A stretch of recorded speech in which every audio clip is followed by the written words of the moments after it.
এই দুর্ঘটনা হয়েছে গতকাল রাত্রে প্রায় ৩টার দিকে। এখন পর্যন্ত যেটা আছে, এখানে ঢাকা চট্টগ্রাম ট্রেন চলাচল মধ্যে এই বাসটির রাস্তার উপরে উঠে যায় এবং ওইখানে সম্ভবত ছিল না, রেল গেটটি বোধহয় ছিল না, ওপেন ছিল। তবে এটার ব্যাপারে তদন্ত কমিটি গঠন করা হয়েছে, রেলওয়ের পক্ষ থেকে তদন্ত কমিটি গঠন করা হয়েছে, ডিসি সাহেবের পক্ষ থেকে তদন্ত কমিটি গঠন করা হয়েছে, রেলওয়ের পক্ষ থেকে বোধহয় এর মধ্যে 2 জনকে সাসপেন্ডও করা হয়েছে।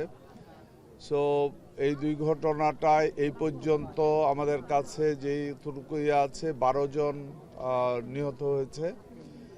এর ভিতরে 6 জন পুরুষ, 3 জন মহিলা, 3 জন শিশু। এবং ঘটনাটা অত্যন্ত দুর্ভাগ্যজনক, অত্যন্ত দুঃখজনক এই ধরনের দুর্ঘটনা। আমরা কুমিল্লার জেলার পক্ষ থেকে, জেলা প্রশাসকের পক্ষ থেকে ইনস্ট্যান্টলি যারা নিহত হয়েছে তাদের লাশগুলি তাদের স্থানে নিয়ে যাওয়ার জন্য প্রত্যেকটা লাশের জন্য 25,000 টাকা করে বরাদ্দ দেওয়া হয়েছে, আপাতত লাশগুলিকে ট্রান্সফার করার জন্য। আর আমাদের এখানে আহত যে কয়জন আছে এটা চিকিৎসাধীন আছে। কিছু লোক প্রাথমিক চিকিৎসার পরে চলে গেছে, যারা হয়তো বাসের আগে পিছে ছিল, ট্রেনের মধ্যে মুখে লাগেনি। এই হলো বর্তমান অবস্থা। আমাদের মাননীয় রেল প্রতিমন্ত্রী সাহেব এর মধ্যে রওনা দিয়েছে, আশা করি কতক্ষণের মধ্যে উনি এসে পৌঁছবে। তো উনি রেল এবং সড়ক দুইটা মিনিস্ট্রির প্রতিমন্ত্রী।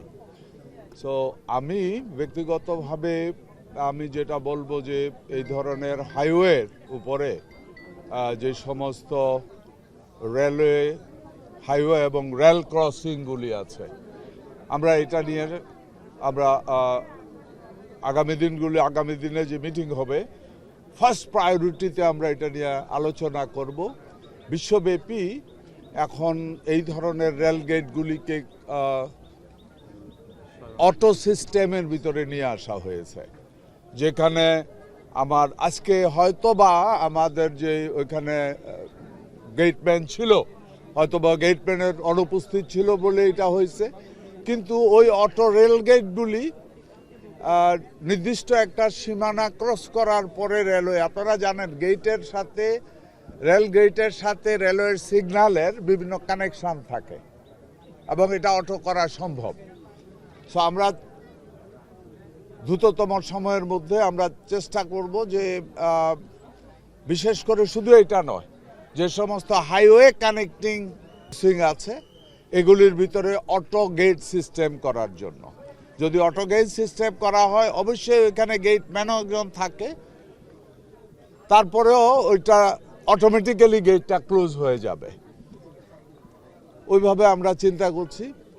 আর এখানে যারা নিহত হয়েছে এদেরকে তো বললামই, এদের বাড়ি পাঠানোর ব্যবস্থা করা হচ্ছে। এর ভিতরে লাশ শনাক্তকরণ চলছে, কারণ এখানে বাসের যাত্রী হয়তো কেউ চিনে অথবা চিনে না, যার জন্য আমরা ওইভাবে সরকারের পক্ষ থেকে আমরা ওই জায়গায় নিউজ পাঠানো হয়েছে, বিভিন্ন প্রসেস করা হচ্ছে, যাতে করে লাশটা তার আত্মীয় স্বজনেরা জানে যে এই লাশ তারা যেন এসে এটা রিসিভ করতে পারে। আমরা এখান থেকে আমার মাননীয় রেল এবং সড়ক প্রতিমন্ত্রী সাহেব আসলে আমরা এখান থেকে আবার হসপিটালও যাব, লাশ এবং আহতদেরকে। হ্যাঁ, আর একটা ব্যাপার হলো, আমাদেরকে মাননীয় প্রধানমন্ত্রী আমাদের সমস্ত নিউজ জানে, উনি সরাসরি টেলিফোন করে এগুলি জানতে চাচ্ছে, ওনার নলেজে আছে সব কিছু। উনি সার্বক্ষণিক আপডেট নিচ্ছে হসপিটাল থেকে এবং এখান থেকে। যদি এখান থেকে উন্নত চিকিৎসার জন্য যদি বাইরে পাঠাতে হয়, বা দ্যাট মিনস ঢাকাতে যদি পাঠাইতে হয়, এমন পরিস্থিতি যদি হয়, অবশ্যই সরকারের পক্ষ থেকে দায়িত্ব আমরা নেব। আমরা তো এখনই যাব।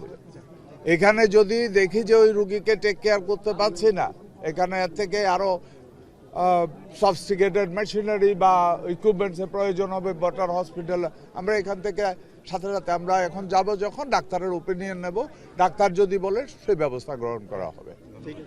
ধন্যবাদ আপনাদের। নায়াসিনামাইড ও স্যালিসাইলিক সমৃদ্ধ লিলি ফেস ওয়াশ যা ফেসের ডেড স্কিন সেল দূর করে দেয় দ্বিগুণ ফাস্টার ব্রাইটেনিং।